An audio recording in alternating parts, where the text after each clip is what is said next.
பாஜக செய்த துரோகம். சற்று முன் திடீரென திமுகவில் இணைந்தார் நடிகர் சரத்குமார். ஸ்டாலின் கொடுத்த மிக உயர்ந்த பதவி. அதிர்ச்சியில் மோடி. அதாவது நடிகர் சரத்குமார் சமத்துவ மக்கள் கட்சியை கடந்த 2007ஆம் ஆண்டு தொடங்கி 18 ஆண்டுகளாக நடத்தி வந்தார். 2011 சட்டமன்ற தேர்தலில் தென்காசி தொகுதியில் அதிமுக கூட்டணியில் போட்டியிட்டு வெற்றி பெற்றார். 2016 சட்டமன்ற தேர்தலில் அதே கூட்டணியில் திருச்செந்தூர் தொகுதியில் போட்டியிட்டு தோல்வியை தழுவினார். அதன் பிறகு அதிமுக பாஜக கூட்டணிக்கு ஆதரவாகவே செயல்பட்டு வந்தார். 2024 மக்களவைத் தேர்தலில் பாஜகவுடன் கூட்டணி அமைக்க சமத்துவ மக்கள் கட்சி பேச்சுவார்த்தை நடத்தியது. ஆனால் திடீர் திருப்பமாக பாஜகவில் தன்னுடைய சமத்துவ மக்கள் கட்சியை இணைப்பதாக சரத்குமார் அதிரடியாக அறிவித்தார். அதன் பிறகு 2024 மக்களவைத் தேர்தலில் விருதுநகர் தொகுதியில் சரத்குமாரின் மனைவி ராதிகா சரத்குமார் போட்டியிட்டு தோல்வி அடைந்தார். இருந்தாலும் பாஜகவின் நிகழ்ச்சிகளில் சரத்குமார் தவறாமல் கலந்து கொண்டு வந்தார்.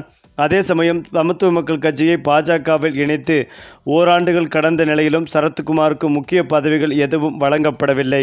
இதனால் அதிருப்தி அடைந்த தன்னுடைய ஆதரவாளர்களை ஒவ்வொரு ஊராக சென்று சமத்துவம் விருந்து நடத்தி சமாதானம் செய்தார். கடந்த ஏப்ரல் மாதம் கூட சரத்குமாருக்கு தேசிய பொதுக்குழு உறுப்பினர் என்ற பதவி வழங்கப்பட்டது அவருக்கு சற்று ஆறுதலாக இருந்தது. மேலும் இந்த நிலையில் பாஜகவில் தேசிய மாநில அளவிலான புதிய நிர்வாகிகள் தொடர்பான பேச்சுக்கள் தீவிரமாக எழத் தொடங்கியது. குறிப்பாக சரத்குமார், குஷ்பு, விஜயதாரணி உள்ளிட்டோருக்கு என்ன பதவி வழங்கப்படும் என்பதுதான் பேச்சாகவும் இருந்தது. இந்த நிலையில் பாஜக மாநில நிர்வாகிகள் பட்டியலும் வெளியிடப்பட்டது. அதில் குஷ்புவுக்கு மாநில துணைத் தலைவர் பதவியும் வழங்கப்பட்டது. அதே சமயம் சரத்குமார் பெயர் மாநில நிர்வாகி பட்டியலில் இடம்பெறவில்லை. ஆனால் சமத்துவ மக்கள் கட்சியிலிருந்து பாஜகவுக்கு வந்த சரத்குமாரின் ஆதரவாளர் சுந்தருக்கு மாநில துணைத் தலைவர் பதவியும் வழங்கப்பட்டது என்பதும் குறிப்பிடத்தக்கது. இது தொடர்பாக விசாரித்த போது பாஜகவிடம் சரத்குமார் 2 கோரிக்கைகளை மட்டும் வைத்துள்ளார். தனக்கு தேசிய அளவிலான பதவி வழங்க வேண்டும், தன்னுடைய ஆதரவாளர்கள் இருவருக்கும் மாநில அளவிலான பதவி வழங்க வேண்டும் என்பதுதான் அந்த கோரிக்கை என்றும் சொல்லப்பட்டு வந்தது. இருந்தாலும் ஏற்கனவே எம்பியாக இருந்துள்ள நிலையில் தேசிய அரசியலில் கவனம் செலுத்த சரத்குமார் விரும்பி வருகிறார்.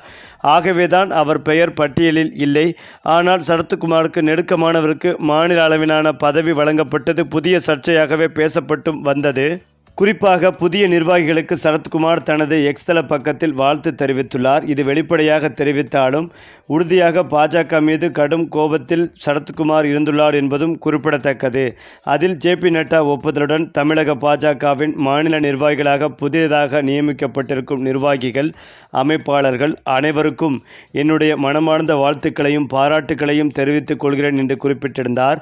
2026 சட்டமன்ற தேர்தலின் வெற்றி இலக்கை நோக்கிய பயணத்தில் தங்கள் அனைவருடைய பணியும் சிறக்க என் வாழ்த்துக்கள் என்றும் தெரிவித்தார் சரத்குமார். அதிலும் முக்கியமாக தேசிய அளவிலான நிர்வாகிகள் பட்டியலை பாஜக வெளியிடவில்லை. அப்படி வெளியிடும் போது சரத்குமாருக்கு தேசிய பதவி கிடைக்கும் என்றும் எதிர்பார்க்கப்பட்டது. பாஜக தேசிய பொதுச் செயலாளராக அண்ணாமலை நியமனம் செய்யப்படலாம் என்றும் சொல்லப்பட்டது. அப்படியென்றால் சரத்குமாருக்கு என்ன பதவி வழங்கப்படும் என்ற கேள்விகளும் எழுந்து வந்தது. அது மட்டுமில்லாமல் 2024 மக்களவைத் தேர்தலில் ராதிகா சரத்குமார் பாஜக வேட்பாளராக விருதுநகர் தொகுதியில் களமிறங்கி தோல்வியை தழுவினார். மேலும் பாஜகவில் சமத்துவ மக்கள் கட்சியை இணைத்து 1 வருடத்தை கடந்துவிட்ட போதிலும் சரத்குமாருக்கு பதவி எதுவும் இல்லாமல் இருந்து வந்தார். பதவி எதுவும் இல்லை என்றாலும் நாள்தோறும் பல்வேறு விவகாரங்கள் தொடர்பாக சரத்குமார் தொடர்ச்சியாக அறிக்கைகள் வெளியிட்டு ஆக்டிவாக இயங்கி வந்தார். ஒரு பக்கம் அரசியல், மறுபக்கம் சினிமா பணிகள் என தொடர்ச்சியாக பிஸியாகவும் இருந்து வந்தார். சரத்குமாருக்கு பதவி அளிக்காதது சமத்துவ மக்கள் கட்சியிலிருந்து அவருடன் இணைந்த ஆதரவாளர்கள் மத்தியில் கடும் அதிருப்தியை ஏற்படுத்தியது.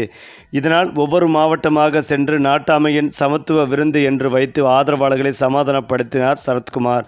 இதனிடையேதான் சரத்குமாருக்கு கடந்த ஏப்ரல் மாதம் கூட தேசிய பொதுக்குழு உறுப்பினர் பதவி ஆறுதலாக வழங்கப்பட்டது என்பதும் குறிப்பிடத்தக்கது. ஆனாலும் அதற்கு பிறகும் பாஜக சரத்குமாருக்கு அதிர்ச்சி கொடுத்து வந்தது. எப்படி என்றால் தற்போது பாஜக மாநில பொறுப்பாளர்கள் பட்டியலை தேசிய தலைமைக்கு அனுப்பி மாநில தலைமை ஒப்புதல் வாங்கியுள்ளது. அதில் கராத்தே தியாகராஜன், பால் கனகராஜ், ராமசீனிவாசன் ஆகியோர் மாநில துணைத் தலைவர்களாக நியமிக்கப்பட வாய்ப்புகள் உள்ளன. மேலும் S C. Surya, Amar Prasad Reddy, G K. Nagaraj, Karthiyayini, K P. Ramalingam, A P. Muruganandam பெயர்கள் இடம்பெற்றுள்ளதாக சொல்லப்பட்டது. அதே சமயம் சரத்குமார் மாநில பொறுப்பாளர்கள் பட்டியலில் இடம்பெறவில்லை. அதிலும் முக்கியமாக சரத்குமாருக்கு தேசிய பொறுப்பு வழங்கப்பட உள்ளதாக தகவல்களும் வெளியாகி வந்தது. அதாவது பொறுப்பாளர்கள் நியமனத்தில் தனக்கு தேசிய அளவிலான பொறுப்பும் தன்னுடைய ஆதரவாளர்கள் 3 மாநில பொறுப்பும் வழங்க வேண்டும் என கேட்டுள்ளார். இதில் சரத்குமாருக்கு தேசிய பொறுப்பும் அவருடைய ஆதரவாளர் ஒருவருக்கு மாநில பொறுப்பும் வழங்கப்பட உள்ளதாகவும் சொல்லப்பட்டது. அதேபோல கடந்த 6 மாதத்திற்கு முன்பு கூட வருகின்ற சட்டமன்ற தேர்தலில் போட்டியிடும் முடிவில் சரத்குமார் இருந்துள்ளார். அதற்கான காய்களையும் நகர்த்தி வந்தார். இதனால்தான் மக்களவைத் தேர்தலில் போட்டியிடாமல் மனைவி ராதிகா சரத்குமாரை வேட்பாளராக்கினார். குறிப்பாக தான் ஏற்கனவே போட்டியிட்டு வெற்றி பெற்ற தென்காசி தொகுதி அல்லது திருச்செந்தூர் தொகுதியில் சரத்குமார் போட்டியிடுவதற்கு அதிக வாய்ப்புள்ளதாகவும் சொல்லப்பட்டு வந்தது. இந்த நிலையில்தான் அனைவருக்கும் அதிர்ச்சி கொடுக்கும் வகையில் சட்டமன்ற தேர்தலில் தான் போட்டியிடப் போவதில்லை என்று அதிரடியாக அறிவித்துள்ளார் சரத்குமார். அதாவது 2026 சட்டமன்ற தேர்தல் குறித்து அவர் அளித்த மற்றொரு பேட்டி அரசியல் வட்டாரத்தில் கவனம் ஈர்த்துள்ளது. நெல்லை மாவட்டத்தில் செய்தியாளர்களை சந்தித்து பேசிய சரத்குமார் அவர்கள் 2026 தேர்தலில் நான் போட்டியிட மாட்டேன், பிரச்சாரம் செய்து ஆட்சியை மாற்றுவதற்காக உழைப்பேன், எனக்கு வாய்ப்பு கொடுத்தாலும் அதை பிறருக்கு விட்டுக் கொடுப்பேன் என்று கூறியுள்ளார். மேலும் நடிகர் விஜயின் அரசியல் பயணம் குறித்த கேள்விக்கு விஜய்க்கு நல்லவர்கள் யார் கெட்டவர்கள் யார் என்பதை தெரிந்து கொள்ள இன்னும் நேரம் தேவை என்று அவர் கூறியது பேசும் பொருளாகி வருகிறது. மேலும் இந்த கருத்துக்கள் சமூக ஊடகங்களில் வைரலாகி வரும் நிலையில் சரத்குமாரின் சினிமா பார்வையும் அரசியல் நிலைப்பாடும் ஒரே நேரத்தில் விவாதத்தை உருவாக்கி உள்ளன. சினிமாவிலும் அரசியலும் அனுபவிக்க ஒருவராக அவர் சொன்ன இந்த கருத்துக்கள் எதிர்வரும் நாட்களில் மேலும் பேசப்படும் என எதிர்பார்க்கப்பட்டு வருகிறது. அதே நேரத்தில் விருதுநகர் தொகுதியை மையமாக வைத்து அவர் அரசியலில் காய் நகர்த்தி வந்ததாக கருதப்பட்ட நிலையில் கட்சி தனக்கு வாய்ப்பு கொடுத்தாலும் அதை ஏற்கப் போவதில்லை என்றும் அந்த வாய்ப்பை தொண்டர்களுக்கும் மற்றவர்களுக்கும் விட்டுக் கொடுக்க போவதாகவும் அவர் தெரிவித்துள்ளார். இந்த முடிவு அரசியல் வட்டாரத்தில் பெரும் பரபரப்பை ஏற்படுத்தி உள்ளது. அதே சமயம் தேர்தல் அரசியலிலிருந்து சரத்குமார் ஒதுங்கினாலும் அவருடைய மனைவி ராதிகா சரத்குமார் 2026 தேர்தலில் போட்டியிட அதிக வாய்ப்பு இருப்பதாகவும் சொல்லப்பட்டு வந்தது. இந்த நிலையில்தான் சரத்குமாரின் இந்த திடீர் முடிவு குறித்த அதிர்ச்சி தகவல் ஒன்று வெளிவந்து கொண்டிருக்கிறது. அதாவது பாஜகவில் இணைந்தும் தனக்கு முக்கிய பதவி இன்னும் கொடுக்காததால் கடந்த சில மாதங்களாகவே பாஜக மீது கடும் அதிருப்தியில் இருந்துள்ளார் சரத்குமார். இதற்கு உதாரணமாக சமீப காலமாகவே அவர் பொது நிகழ்வில் பங்கேற்கவில்லை, பொது நிகழ்ச்சிகளிலும் பங்கேற்கவில்லை, பாஜக நிகழ்ச்சிகளிலும் அதிகம் கலந்து கொள்ளவில்லை, கட்சிகளுக்கான எந்தவித எதிர்ப்புகளையும் அவர் தெரிவிக்கவில்லை, சினிமாவில் தொடர்ந்து நடித்து வந்தார். இதனால் பதவி கொடுக்காதான் கட்சிக்குள் வேலை செய்வேன் என்று தொடர்ந்து சினிமாவில் நடித்து வந்தார் சரத்குமார். இதனால் பாஜக மேலிடம் தொடர்ந்து சரத்குமாரை தவிர்த்து வந்தது என்பதும் குறிப்பிடத்தக்கது.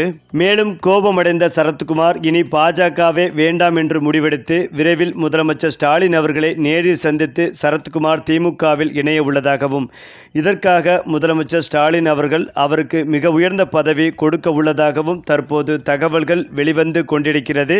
மிக விரைவில் அண்ணா அறிவாலயத்திற்கு சரத்குமார் தன்னுடைய ஆதரவாளர்களோடு நேரில் சென்று அதிகாரப்பூர்வமாக திமுகவில் இணைவார் என்றும் எதிர்பார்க்கப்பட்டு வருகிறது. இந்த தகவல் பாஜக தலைமையான பிரதமர் மோடி அவர்களையே அதிர்ச்சி அடைய வைத்து வருகிறது. சரி, இப்ப நீங்க சொல்லுங்க, திமுகவில் இணைந்த நடிகர் சரத்குமார் பற்றிய உங்களுடைய கருத்துக்களையும் உங்க கமெண்ட்ல சொல்லுங்க. மேலும் இந்த வீடியோ உங்களுக்கு பிடித்திருந்தால் லைக் பண்ணுங்க, ஷேர் பண்ணுங்க, மறக்காம நம்முடைய சேனலை சப்ஸ்கிரைப் செய்து கொள்ளுங்கள்.